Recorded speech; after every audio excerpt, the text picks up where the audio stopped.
It's time for the Pittsburgh Sports Reporters, an inside look at your teams in your city. Money laundering. Welcome to the Pittsburgh Sports Reporters. It's Monday, August 5th, and I'm David Todd of 970 ESPN and Steelers Nation Radio. And this is my colleague Tim Benz of 105.9 The X, The Morning Show, and, of course, part of the Steelers Radio Network team. Tim, 51 games left in the Major League season. The Steelers have started camp, and we're going to start talking about the Pirates. They're 11 games up on the second wild card spot. It's over, right? I can't see them blowing this, at least to the point that they would blow themselves out of playoff contention. I could see the Cardinals catching them. In fact, I was talking about this at great length before I went on vacation and before the weekend hit, before the Cardinals series started.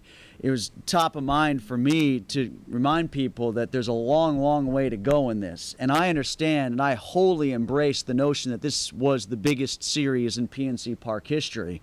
And I wholly embrace the fact that this was the crest, the high water mark of Pittsburgh baseball for the last 2 decades. But as far as consequence goes, that series at the end of this month is a hell of a lot more important than the series they just completed at the start of this month. Because look at it now, David. I mean, they kicked St. Louis's butt for 4 straight games over 3 days, and they're only a game and a half up.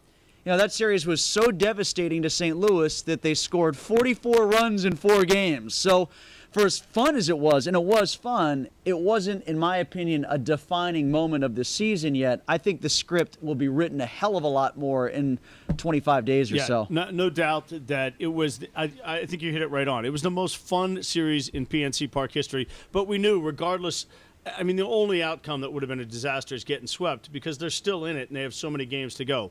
9 more with the Cardinals, I think 6 more with the Reds. So game and a half over 51 left. Right, a game and a half. So when we think of a playoff chase, it's not a playoff chase. It's a division title chase now. Right. And one of the interesting things to keep in mind, not only do the Pirates have those games left, I think the Cards from Sunday, whatever the date is, I think it's Monday, August 26th, till September 8th. They play 13 straight games against the Pirates and the Reds. They go whatever it is, Pirates, Reds, Reds, Pirates. And so those 13 games will be defining as well.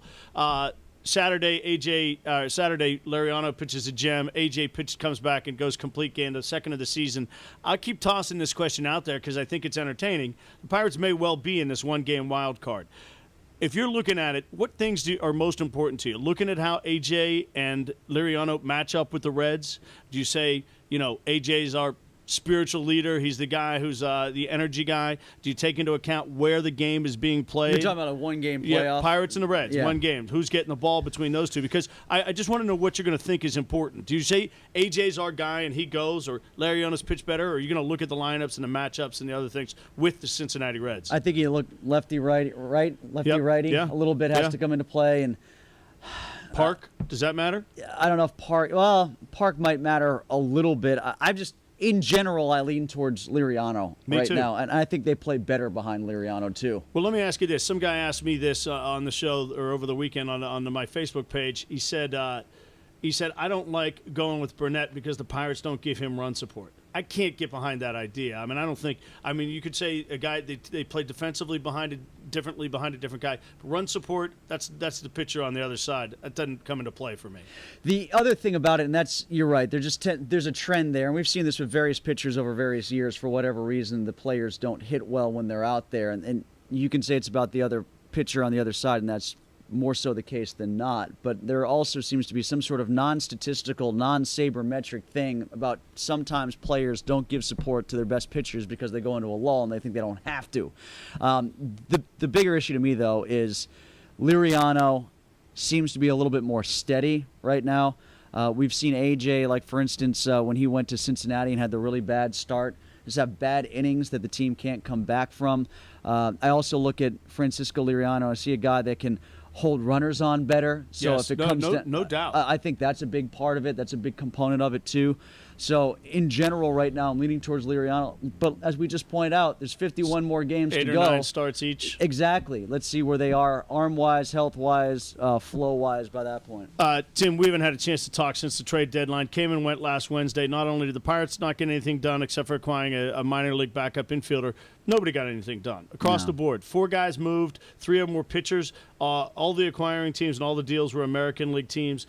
Neil said they made serious offers. They looked and inquired about every guy out there, which I have every reason to believe. There are some reports that teams really tried to goad the Pirates into deals by playing on the fact that it's been 20 years since they had a winning season. Are you fine with where the Pirates are and what Neil did at the deadline? I'm not fine with it. I would have preferred to see them get something done, but not to the point that they make a bad trade. You don't want to make a bad trade just because you feel the need to make a trade. I think that this will be one of these moments, David, much like it was with the Penguins, where it's all going to be about retrospective analysis. Yes, good point. If they lose 2-1 in a wild card game, it's going to be because Huntington didn't make a move.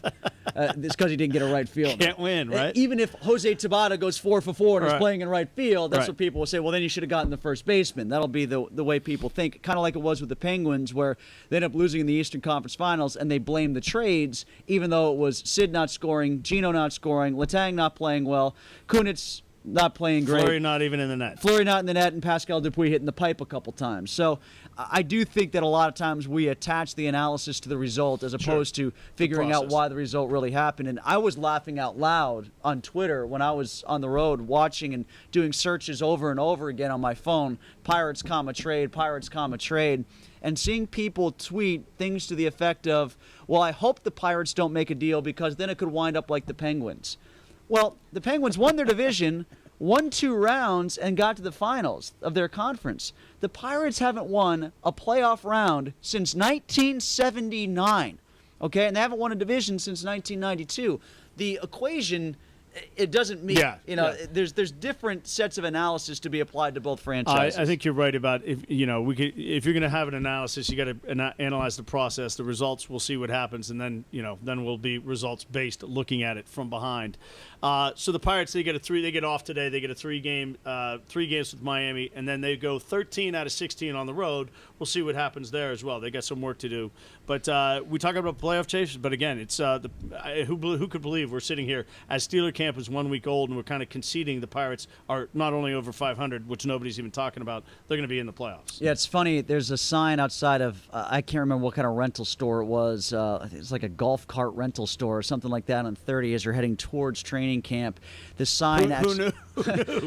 The sign actually reads, Steelers can wait, let's go Bucks, or words to that effect, and I never thought I'd see the day. Steelers, the big news out of camp is Mike Tomlin, as of last Monday, let's go live. Let's do these, when they scrimmage, they're tackling to the ground. And everybody I've talked to, Tim, seems to be in favor of it. Of course, there's risk involved with guys getting hurt. Fortunately for the Steelers thus far, they've just had more, it seems like, bumps and bruises. A couple guys are dinged up, but doesn't seem to be related to the activity. I know Kevin Colbert's holding his breath every day, and this will probably be the last day, being off Tuesday and then having the Giants game Wednesday. They probably won't go live tackling. Maybe again this season. Who knows in practice.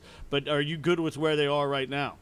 Yeah, I got the impression that a lot of this, David, is about what's happening up front for them on offense more than it is anything else. New running back. Yep. They want to make sure that all these young offensive linemen are up to speed, working together as a unit, hopefully healthy for the first time. And this new run game blocking that they're putting in, the outside zone running scheme, they want to make sure they got that down. And they might feel like they need the live fire to do it. I think they do. And the news came out on Friday for the first time. They flipped the tackles. I was surprised from the get-go. Not that I don't think there's a clear right answer. I don't think the Steelers at this point have a clear right answer. But I thought from the beginning they'd start Marcus Gilbert on the right side and Mike Adams on the left side. What was interesting to me is they didn't, for one day in the minicamp, flip things around. They stayed with Gilbert on the left and Adams on the right, and through the first week of camp, that's what they did as well. Friday night, the practice that was moved to St. Vincent College, Adams goes left, Gilbert right, and they've been that way the last 3 days. Is that good practice to make sure both guys are comfortable both ways and see what's better? Is that the process we're going through? I wonder if this is what they wanted to do. They were just making sure they were right about it. Yep. I think maybe they were trying to figure out if they were missing something along the way, and their thoughts have been confirmed that it should be Adams on the left side. I think it should be. I'd rather have Marcus Gilbert falling down in front of Ben Roethlisberger as opposed to behind him, because then maybe Ben could at least avoid having him fall on the front of his legs as opposed to the back of his legs. And, that sounds like a cheap jab at Gilbert. Guilty as charged, but it happened 3 times last year. And Mike Adams even referenced that to me this I've heard him reference it as well. That gotta we got to stay on our feet. Got to stay on our feet and stop falling on people. So with that being said, I can't imagine who else he's talking about. It's an issue, and I do think it's something that if that's coming from, if he's looking to his right and he's got Gilbert falling down in front of him, if he rolls, he's at least got his blind side protected by Mike Adams. Yeah. Tim, I know you on vacation for a couple of days this week. You got a chance to get out to Latrobe yesterday, but it sounds like the rookies have done well. It sounds like the media, at least, is almost conceding the running back job to Le'Veon Bell. Jarvis Jones is getting work in there, but both he and Worlds have missed a little bit of time over the weekend. Any particular guy at camp that's flashed for you or that you've heard about that you like? Well, Bell, to me, is the biggest story. I'm encouraged to hear that Wheaton has done as well as he has because he's going to be called upon. The top 4 picks, I look at almost their own draft class, and the other guys are just guys. And maybe there'll be somebody who surprises me and emerges. But those 4 guys were brought here for a reason, and that reason is to play this year. They know Clark or Polamalu is going to get hurt, so Shamarko better be ready to go. I think at some point they would want Jarvis Jones to either win the starting job or at least play a lot. And I think he could be good enough to surpass and supplant Jason Worlds. I hope he is. He's had a couple good moments batting the ball up in the air himself and catching it off of Ben Roethlisberger. He's swatted down a couple balls, which is nice because if he's playing behind Brett Kiesel, it's going to make it doubly difficult to throw that side. Kiesel's usually pretty good at batting the ball down. So I think they all will have their place, and I think they all will play, and they all should play extensively this year. Tim Benz of 105.9 The X and Steelers Radio Network. Remember, we've got Steelers Nation Radio, a full ramp-up starting this week. We've got 6 to 8 hours every day of new content. You can find that on the Steelers Game Day app or Black and Gold Radio on the iHeartRadio app. And, of course, you can hear Tim on my show on 970 ESPN every Tuesday during the Steelers season as we wrap up the Mike Tomlin press conference and look at the game that just recently finished. Tim Benz of the 105.9 X, the morning show, and David Todd of 970 ESPN. Thanks for watching.